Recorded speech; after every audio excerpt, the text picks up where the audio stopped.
Muy bien, hasta ahora hemos trabajado con cinemática en una dimensión. Eso significa que solo nos preocupamos de una coordenada y cómo cambia esa coordenada en el tiempo. Ahora lo que vamos a hacer es describir en cualquier dimensión. Por ejemplo, en dos dimensiones, pues tendríamos que estudiar la evolución de x con el tiempo, la de y con el tiempo y luego acoplarlas vectorialmente, como veis aquí. Aquí tenemos un diagrama en el que no aparece el tiempo en los ejes, sino que es posición en los dos casos. Y lo que vamos a hacer es describir cómo se va moviendo este punto en el espacio. ¿Vale? El vector que une el origen de coordenadas con este punto se llama vector posición. Igual que ocurría con el movimiento en una dimensión, podemos definir el desplazamiento entre dos instantes de tiempo. Fijaos que ahora tenemos esta curva, que es la trayectoria. ¿Vale? La trayectoria es lo que dibujamos en un diagrama en el que estamos colocando, por ejemplo, la coordenada vertical frente a la coordenada horizontal.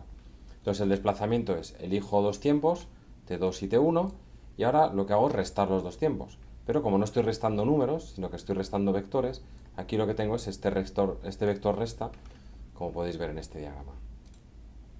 Bien, de nuevo, si hacemos el límite en el que los instantes de tiempo cada vez están más próximos, habrá un momento en el que tengamos lo mismo que veíamos en una dimensión. El límite de este intervalo cayendo a cero. Y a esto le vamos a llamar la derivada, pero la derivada de un vector. Como podéis ver en este diagrama, si esta curva naranja o marrón es la trayectoria, el vector al que nos vamos aproximando es un vector que es tangente a la trayectoria. Y ese es el primer mensaje importante de este vídeo. El vector velocidad siempre es tangente a la trayectoria.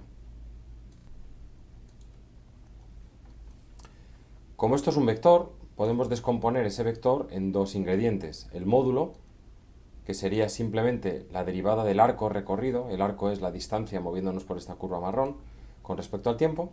Y luego tenemos la dirección y sentido, que de nuevo, como hemos dicho que la velocidad siempre es tangente a la trayectoria, por ejemplo, en este instante de tiempo, pues la velocidad sería esta. Este sentido de la velocidad nos permite definir ese vector tangente. Del mismo modo podemos hacer con la aceleración. Si yo defino, esta es nuestra trayectoria marrón, si yo defino dos instantes de tiempo, estos vectores azules son la velocidad. El que sea más grande o más pequeño no lo podemos ver del dibujo, ¿vale? Simplemente es algo intrínseco, digamos, a este problema. Pero lo que sí que sabemos es la dirección y sentido. De nuevo, si yo resto dos vectores, lo que tengo es el vector diferencia. Bueno, pues la aceleración media es el vector diferencia en un intervalo de tiempo. Lo que tengo aquí en este diagrama pues es una traslación de estos vectores, ¿vale? El vector v1 sería este de aquí arriba, el v2 sería este y el vector resta, como os habrán contado en otra vida, es el vector que une la cabeza del primero con la cabeza del segundo, ¿vale? Bien, este vector es la diferencia, pero como estamos dividiendo por una cantidad pequeña, pues este es el vector aceleración media. Igualmente, si hacemos el límite en el que el intervalo de tiempo va a cero, pues tenemos la aceleración instantánea, pero también vectorialmente. Y aquí ya no tenemos ninguna intuición. Fijaos, del mismo modo que podíamos decir que la velocidad es tangente a la trayectoria, no sabemos qué dirección va a tener la aceleración. Bueno, sabemos algo y lo que vamos a hacer es descomponer esa aceleración en dos componentes. La primera componente le vamos a llamar aceleración tangencial, porque la vamos a descomponer en la dirección de la velocidad. Si volvemos de nuevo a este dibujo, veis que este vector lo podría poner como una suma de dos vectores. Este vector hasta aquí y este vector perpendicular a él hasta aquí. ¿De acuerdo? A este vector que veis que va paralelo a la velocidad le vamos a llamar vector tangente.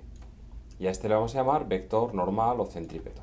¿De acuerdo? Y como veis, como digo, estos dos son perpendiculares.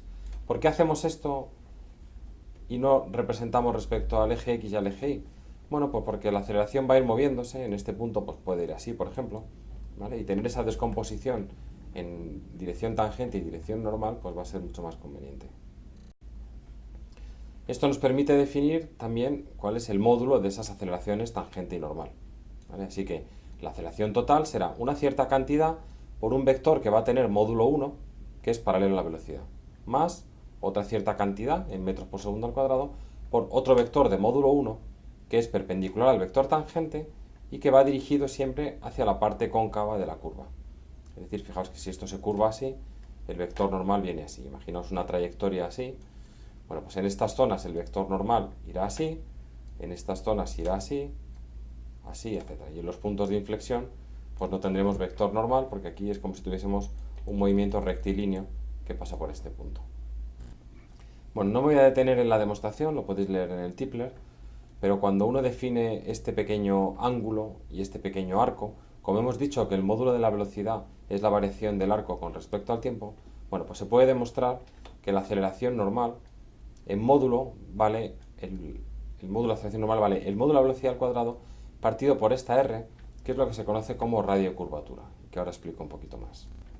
El radio curvatura es el radio que tendría una circunferencia que yo pudiese de alguna manera poner tangente a la trayectoria en un cierto instante. Por ejemplo, si me fijo en este instante, veis que aquí tengo una especie de curvatura, ¿vale? Esto está más o menos girado. Bueno, pues esta circunferencia grande, que parece que se parece mucho a esa curva en este instante, tiene un cierto radio. Pues eso es el radio curvatura. Si tengo una trayectoria, por ejemplo, así, pues en este instante yo tendría aquí como esta pequeña circunferencia y este sería el radio curvatura. En este curso no vamos a aprender a calcular radios de curvatura, ya lo veréis en cursos más avanzados, ¿vale? Pero simplemente que veáis que nos da una idea de cómo es recta o curvada está la trayectoria. Si tengo un camino recto, fijaos que la circunferencia que más se aparece sería la circunferencia de radio infinito. Así que decimos que un movimiento rectilíneo tiene radio curvatura infinito. Bueno, moraleja de todo lo que hemos visto hasta ahora. Bueno, pues la aceleración tiene dos componentes. Una componente tangencial, que va paralela a la velocidad, y lo más importante es esta idea, es la variación del módulo de la velocidad con respecto al tiempo. ¿De acuerdo? Es decir, esto sería como pisar el acelerador y el freno de un coche. Y la aceleración centrípeta, que depende del módulo, en realidad tiene que ver con los cambios de dirección.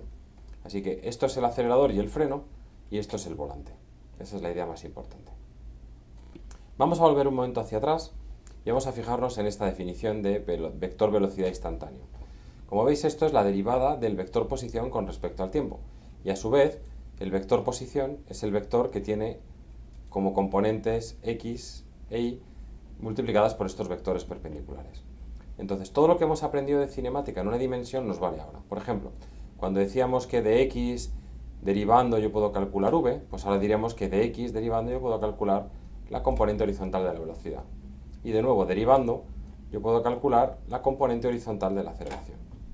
Así que todo lo que hemos aprendido en una dimensión nos vale para cada componente. Y además hemos aprendido más cosas que tienen que ver con esta descomposición de la aceleración en componentes tangenciales. Bueno, vamos a hacer un problema. No os fijéis en la solución todavía y veréis cómo todo esto tiene mucho más sentido. Bueno, pues vamos a empezar por calcular los vectores velocidad y posición, como nos están pidiendo.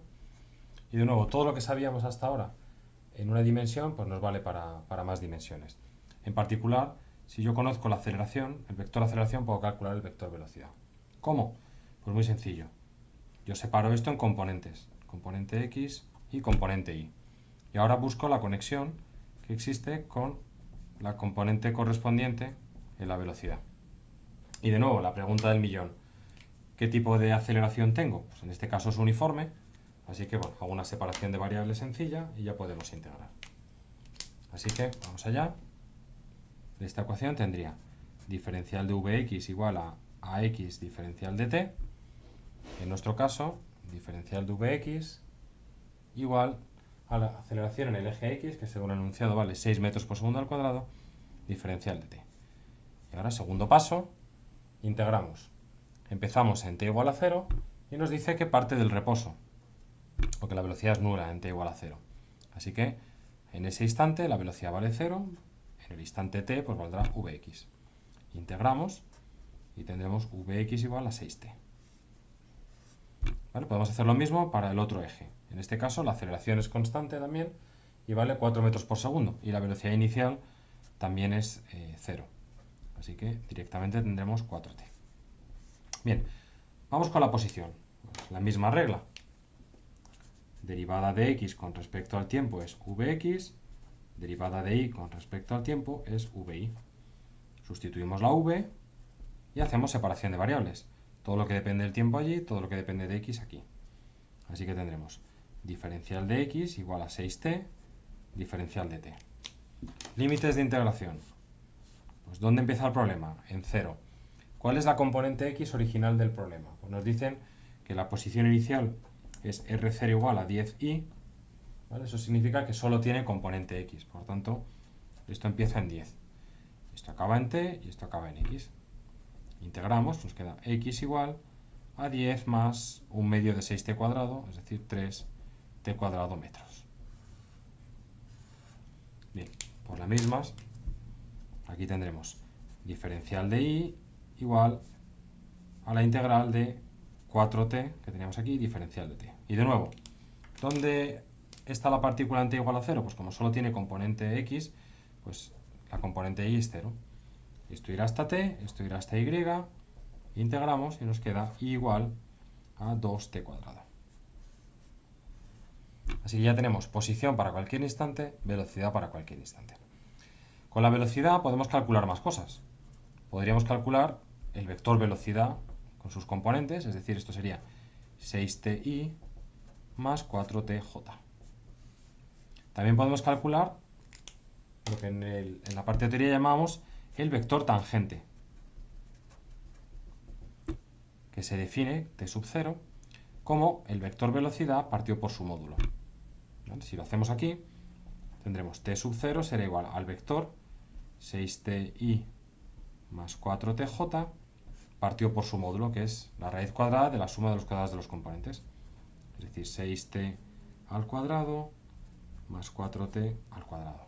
Fijaos que aquí t cuadrado lo puedo sacar factor común, se sale de la integral como t y se cancelaría con este t, y luego nos quedaría esta raíz como raíz de 36 más 16, que es 52. Así que me quedaría 6 partido por raíz de 52i más 4 partido por raíz de 52j.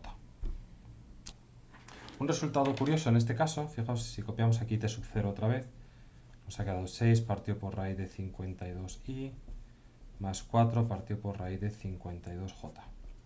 Bien, y por otro lado, el módulo de v es la raíz cuadrada de la suma de los cuadrados de los componentes, es decir, como hemos dicho, es 6t cuadrado más 4t cuadrado, que es raíz de 52 y la t sale fuera, ¿vale? Una cosa curiosa es que podemos calcular por dos caminos la aceleración tangencial.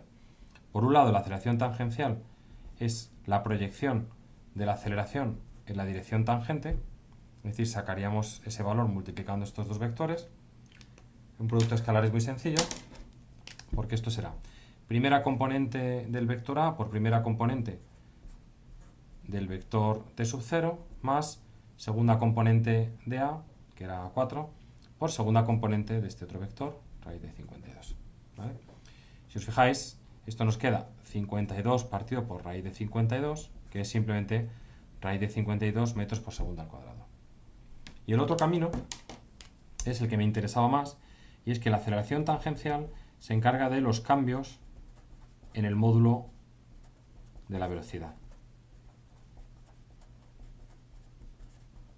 Es decir, esto es derivada del módulo de v con respecto al tiempo.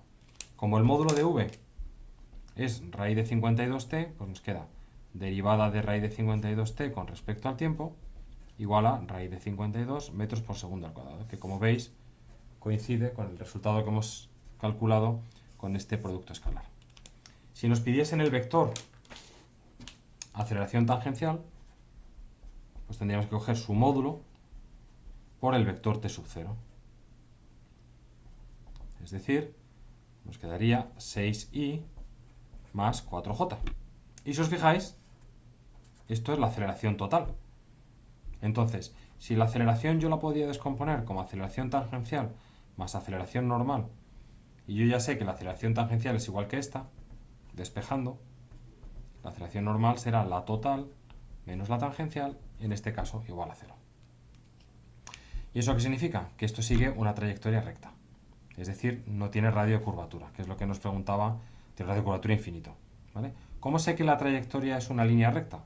Bueno, pues lo puedo decir de dos maneras. Una, porque soy muy listo y me he dado cuenta de que la aceleración normal vale 0. Si la aceleración normal vale 0 es que no giro el volante, por tanto, esto es una línea recta. Y la otra manera de verlo es calculando la trayectoria como nos pedía el enunciado. Os recuerdo que la trayectoria es la curva en la que escribimos y como una función de x.